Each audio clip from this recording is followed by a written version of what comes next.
Knockoff is a move released in the 3rd generation of competitive Pokémon that allows you to remove an opponent's item. In Gen 6, they buffed this move to be the strongest offensive Dark-type move. I've already made a video about Knockoff in competitive Pokémon and why I dislike how it's currently handled, but there's a piece of nuance I forgot to bring up. That being that despite me subjectively disliking this mechanic, I do think it's technically balanced, and I can understand why people enjoy the move.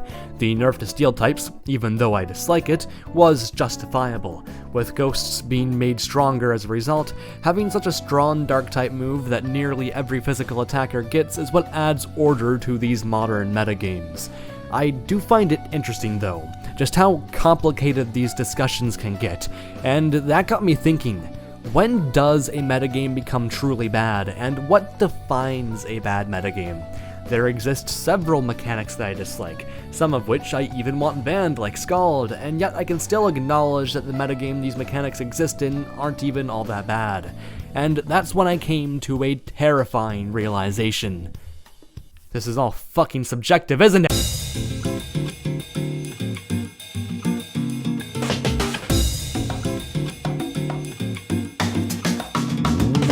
I think starting your video talking about why you made your video is bad writing, since it usually has nothing to do with the subject at hand. This time, it has to do with the subject at hand. I have 2 unlisted videos where I talk about Black and White OU, a metagame I vividly remember disliking, which is why I stopped playing it a few months after my initial video. Makes you wonder why I made the second one? I wanted views. And it didn't even work! This video always sticks into my mind because it's occasionally used as a jab against me and what I do. Realistically, it shouldn't mean much since my days of playing the tier are past me, but it often nags at me. I framed the initial video as a history lesson that tries to find out what needs to be done in order to make the metagame good. This was a case in which, for years, I stubbornly refused to believe that someone could enjoy the metagame in good faith, and that I was doing good by bad-mouthing the tier. Now, I still dislike it of course, but that's merely an opinion.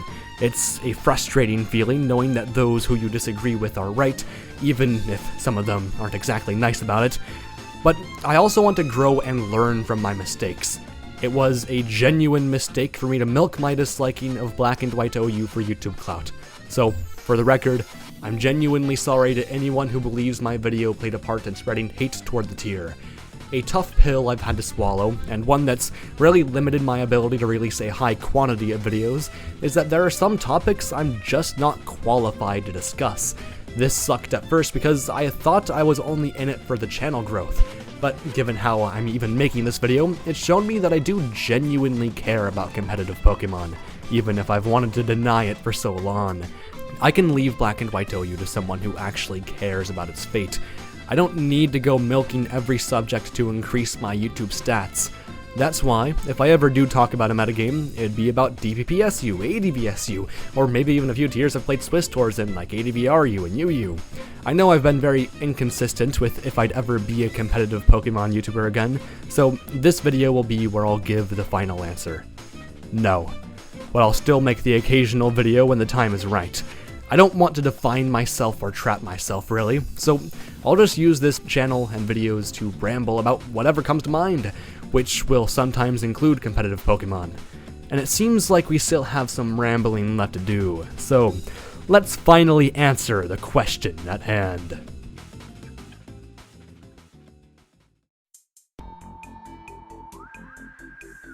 When is a metagame actually bad? I feel like to answer this question, we'll have to take a deep dive into a metagame I disliked, but more importantly, one that I had an active hand in making tiering decisions for. RBY8U was the tier below RBY7U. The fundamental mistake I made with RBY8U was that I simply didn't know how RBY tiers should be handled from a balance perspective. With modern gen tiering philosophy, many of the best Pokemon in RBY tiers would be considered broken. So why aren't they banned? Domino's Pizza is the domino effect. We banned Nidorina because it's too bulky, fast, and offensively threatening. Therefore, Doduo became broken because it lost one of its best checks and forced a Geodude on every team. Then Magnemite got banned for the same reason. Even after that, we still found broken Pokemon after broken Pokemon. In a generation where options are limited, broken tends to check broken. This is just how RBY tiers work, and the simplicity of it is why it's by far the most popular old gen with more casual fans. But I can't lie to myself when I say that I subjectively hate these kinds of metagames, and find the act of playing an RBY tier much less rewarding than even GSC, which added many features that minimize this aspect of every metagame. It took me forever to learn this lesson, however. After the RBY 8U fiasco, I rebranded RBY lower tiers into using Smogon's system instead of Pokemon Perfects. Therefore, we then tried tiering RBY 6U, now known as SU. I hated this metagame, and tried banning as many things as I could with the hope that I could eventually enjoy it. People rightfully got pissed off at me for doing this, including far more qualified RBY players. Me claiming that my subjective opinion meant that we should make objective decisions is what really got under people's skin. So, I left the council and let RBY be handled by people who could enjoy it. And guess what? Weezing, Ponyta, Wartortle, and all these other Pokemon that I once hated are now beloved parts of the metagame that are enjoyed by the people who grew to love it. This is to say that you'll never be able to catch me enjoying myself with an RBY tier, but that I'm glad that RBY SU can be enjoyed without my presence. So, is RBY SU a bad tier? Absolutely not. But just because I dislike a tier doesn't mean it's bad. But we still haven't answered the question yet. What is a bad metagame? Well, let me finally show you what I define as a bad metagame. DPP-8U. Yes, we are really going down this rabbit hole. I never made a video on DPP-8U despite cataloging DPP-6U and DPP-7U on multiple occasions. The reason for this should be rather obvious now that several of the best Pokemon in SU are Pokemon that we initially banned from 7U. Hell, we banned Vigoroth from SU despite it having dropped to 7U at one point. We used to suck at this shit. That's ultimately how we got a travesty like 8U that was just not ready to exist. Granted, can we even call this a truly bad metagame? The answer's blurry and depends on what you value. If a metagame needs to be ready before it's played, then the tier was an absolute train wreck. Ivysaur was all the way down here when it's currently ranked as the defining grass type 2 tiers above in SU. However, I can't lie that I've had the occasional fun game in 8U, despite the fact that the metagame was a complete mess. So then, that goes into a bigger question. What's the point of tiering, and why do we make tiering decisions when there's no objective basis for a tier being bad? Is it based on a community's fun factor? Well, no. There have been times where something fun got banned for the overall health of a metagame. So then, is it to make the most balanced metagame? I'd say yes, although even that statement is subjective. I don't think Black and White OU is balanced, but I recognize that I'm not in a position where I can argue that like BKC is. It's clear that the player base agrees that actions had to be taken too, so has Black and White OU been bad this whole time, and the beginning of this video meant nothing? I feel overwhelmed by these questions, so how about we answer them with a story?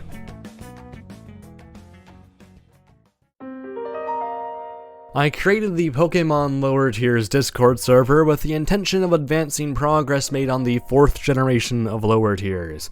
Basically, I wanted to give a home to use the weakest Pokemon in my favorite generation of competitive Pokemon.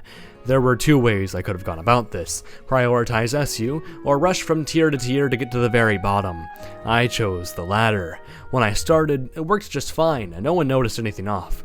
Sure, there were some noticeable blunders, but none of them were that bad, until we realized just how many broken things were in 7U. I actually have a video about all the Pokemon that were banned from 7U. Lumineon is now a perfectly solid water type in SU, Vigoroth got banned for the game-ending potential of the bulk upset, Octillery and Combusken are now often to be argued as top 5 Pokemon in the metagame, Furret has recently become viable after we made a few discoveries with it, and Munchlax and Noctowl are now very prominent special walls. How were any of these 7U? The answer lies in how we only ever had a grand total of 2 6U tournaments, as opposed to the many 7U tours, and 8U still ended up a mess. I was very stubborn in my goal to just power through and get to the bottom where Weedle is, but my plans were thwarted by 2 factors. The first was that these videos took a long time to make, even back when I made these weekly. Finding time to discuss the final 7U metagame alongside 8U was just too difficult. The other thing that prevented me though was the leader of the SU server, Miss Angelic, coming down to encourage us to explore SU once more. I was against this at first, but I grew to respect her opinions when I realized that she was simply a better player than me. I'm glad I gave the idea a try too, and the Lower Tiers project is in an overall much better spot now. The Sub-Zero used server now has support for every old gen, this being a result of the community I helped cultivate through the Pokémon Lower Tier server. Nowadays, I help run DPPSU and have gotten my first tournament win. The tier is what single-handedly renewed my love for competitive Pokémon. By the time we were at DPP8U, I was completely burnt out. I hated needing to rush out a new video about the tier to support the content farm I made for myself, and I slowly grew to hate playing tiers that were unstable. DPPSU has a lot of growing to do before I can truly call it perfect. Minun will probably be banned after our current tour, and there are still many Pokemon that need to rise, like Crocodon, Furret. However, one thing I will say is that DPPSU is perfect for me, because for once, we're actually trying to make it perfect. I'd argue that all the old DPP lower tier metagames were bad metagames, not because they lacked fun, but rather because optimization of them wasn't encouraged. Building metagames has made me realize just how fun the process of development is. It's an extremely slow process, which is why it didn't work for my initial goal of content farming, but there's no fun in content farming. I thought the grind was all I cared about, with competitive Pokemon merely being a vehicle for said grind. But I realize now that I do genuinely love this game, and in order to encourage that love, I had to slow down and rethink my priorities.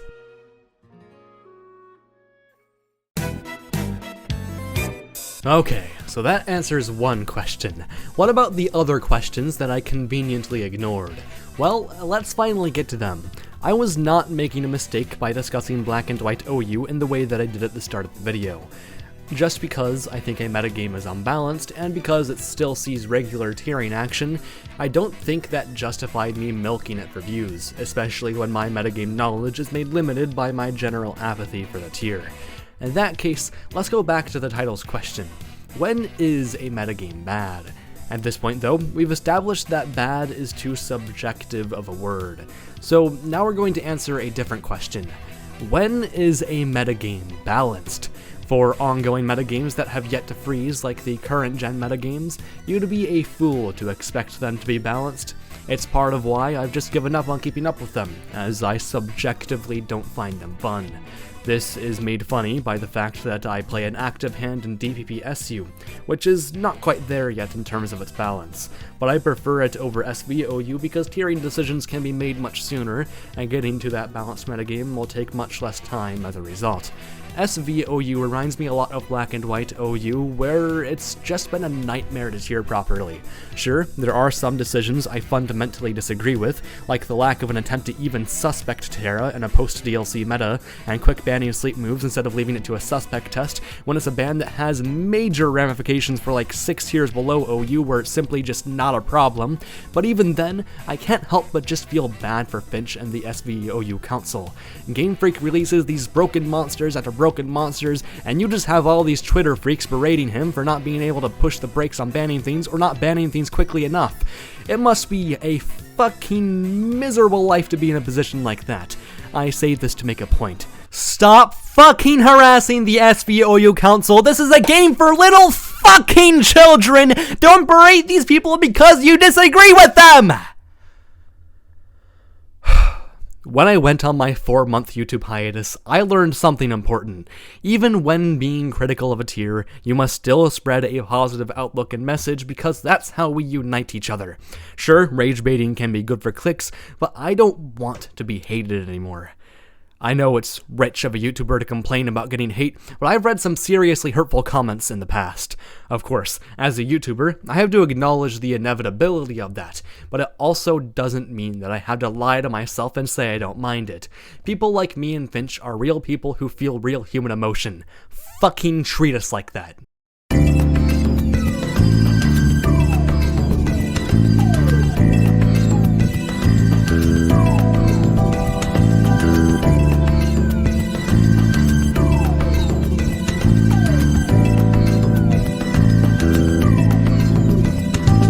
I didn't want to make a video on SVOU because I didn't want to contribute to this toxic discourse like I once had. Having not been treated the best has made me realize how much I regret a lot of the actions I once took. However, I'm glad I could learn from them. Instead of saying that SVOU is a bad tier, I can instead say that it's still going through balance changes like any other new gen does, and that the circumstances of Scarlet and Violet as games inherently make them harder to balance than previous generations. Will SVOU turn out balanced by the time Gen 10 rolls around? I have no idea, and frankly, I don't really care, because there will finally come a day where the player base can agree that it's finally solved. But no puzzle can ever truly be solved. Even when the meta reaches a balanced point, we'll always have something new to discover. ADVOU is perhaps the most famous example. It seems like we're discovering a new niche for our previously terrible Pokémon every Tuesday, and it's nothing but a great thing. The eventual goal with any meta is to get to a point where optimizations in a balanced metagame like that can exist. I hope that SVOU can get to that point, as do I with Black and White OU. While before I could take advantage of this for a video, nowadays I want to encourage people to get to that point, and I hope you do too. So, when is a metagame actually bad? My answer is when we decide to give up on it. Thank you for making it through this video. I'm pretty unsure if you guys will even like this one. I feel like I just went on personal rambles and anecdotes of what being a YouTuber in the community is like, but if you made it this far, then it shows that you probably do give a shit in one way or another. For those who do, I want to send a thanks your way. Regardless of if you're a longtime viewer who likes what I do, or someone who dislikes who I am, I'm glad you sat through this, as I felt like I needed to tie up any loose ends I had with competitive Pokemon before I finally try something new. I feel particularly happy for any new viewers who have been sticking with the channel over the past 5 months. I know that my channel is in a wildly different state now than it was not even that long ago, so I'm glad that I still have an audience despite that, even if it's understandably smaller than it used to be. YouTube's been a fairly fun hobby as of late, so I'm glad I get to entertain people in one way or another. As always though, I want to give a big thanks to my patrons, such as my gamer tier patrons Mystic Owl, Filthy Cubone, Jesse, and Squizzy, my simp tier patrons Regimania, Eternum, and Ghoul, and my god tier patron Plasma Energized. Thank you all for your continued support. If you wish to be a Patreon supporter, links are in the description.